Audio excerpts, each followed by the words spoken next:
Negra. Nena, kamusta ka na? Okay na ako. Saan ka nang galing? Nalakad-lakad ko kasi sabi rin sa akin ni Kamuning, kailangan ko din daw maglakad-lakad para hindi ako mahirapan mga nakapagkabuanan. Nga pala, sinabi pa sa'yo ni Ninita yung gender ng anak ko? Oo, alam ko kanong gender ng anak mo, pero hindi ko sasabihin sa'yo. Kasabot ka rin ng anak ko, no? Bukas nga daw magpapa-gender reveal daw si Ninita. Naku, mga kasabot taga kayo ni paring ni na Felisa. Siguro pati si Feli, no? Kasabot din yun. Ay, naku, oo, kasabot din si Feli. Andin ni Feli na yung sorpresa ni Ninita para sa'yo bukas. Nena, congratulations sa'yo, ha? Kambal pala yung dinadala mo. Salamat, Feli. Alagaan mo yan. Blessing yan sa'yo. Excited na ako malaman yung gender nila. Mabilang ko na ng mga gamit. Kaya itong anak kong si Ninita, bida-bida.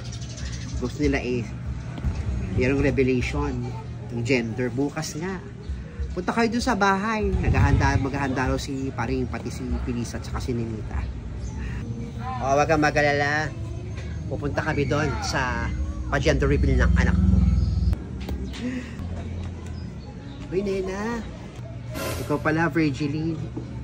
Parang narinig ko banda dun sa bandang dulo na kambal daw yung pinagbubuntis mo. Totoo ba yun? Oo, kambal tong bit-bit kong mga anak. Naku, ang swerte mo naman, Nena.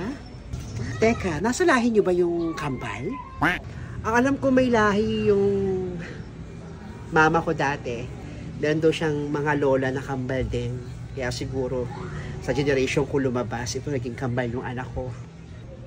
Kaya naman pala, kaya ikaw nagbubuntis ka ng kambal. Medyo nangangawit nga ako ang layo ng agwat ng edad nila Ninita. Ay, ganun talaga kapag medyo yung malayong agwat ng panganay na anak tapos nanganak ka ulit. Naku, makakaranas ka ng pangangawit. Kasi ako hindi ako nangawit sa pagbubuntis kasi naman taon-taon ako nanganganak.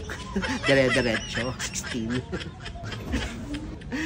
Sige, Nena, congratulations, ha? Oh, ingatan mo yung pinagbubuntis mo.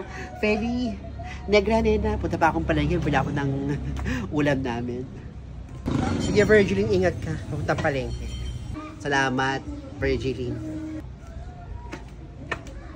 O, sige. Naglakad-lakad lang ako. Uwi na ako. O, sige na, Nena. Pahinga ka na. Tama yung ginagawa. Maglakad-lakad ka. Ingat! O, sige, Nena. Pasok lang din ako sa kwarto ko. Kasi, ang init ng panahon, buksan ko lang yung aircon. Si Aling Adelfa yun, ha? Aling Adelfa. O, Virgiline, bakit? Alam niyo na ba yung chismis? Kambal pala itong pinagbubuntis ni Nena. Ang sosyal kambal. Talaga? Kambal yung pinagbubuntis ni Nena. Bukas ka may ano yata sila, narinig ko. May gender reveal para bukas. Sosyal. May pero pang gender reveal. Akala mo naman mga nasa atas sa syudad. Sabihan ko nga rin si Blandina magpa-gender reveal. Hindi papakabog si Blandina. O sige na, punta pa akong palengke. Sinabi ko lang sa inyo. Alis na ako. O sige na. Ingat ka.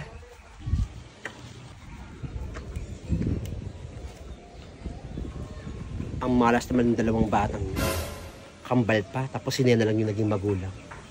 Malamang. Kamukha lang din ni Nena yung kambal na yun. Tsaka. A few moments later. Ay, Negra. Ay. Kayo po pala, Aling Adelfa. Balita ko, kambal doon yung pinagbubuntis ni Nena. Ay, oho. Kambal po yung magiging anak ko ni Nena. Bukas nga po may pa-gender reveal nga po si Ninita para sa nanay sa mga magiging kapatid niya. Ang social naman, meron pang pa-gender reveal. Teka nga po, Aling Adelfa, paano po nalaman na kambal po yung anak ko ni Nena? Sino ko nagsabi sa inyo? Eh, sino pa? Si Virgil nagkwento sa akin. Kasalubong kami papuntang palengke siya. Si Virgilin pala. Reporter niyo yun, no? Sino naman kaya gagastos sa pa-gender reveal niya ni Nena? Ay naku, hindi magagastos si Nena po sa gender reveal. Si Paring naman po ang gumastos. Nag-ambagan po kami para masurpresa namin si Nena sa magiging gender revelation po bukas. O sige. Sige po, salamat ho.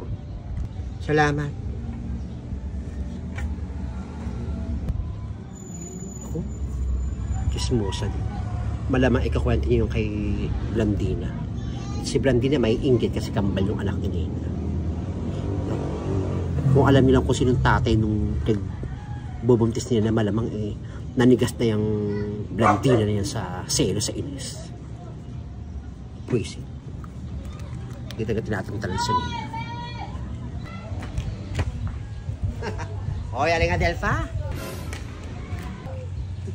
Ano naman sa inyo kung buntis o kambal ang pinagbubuntis ni Nena?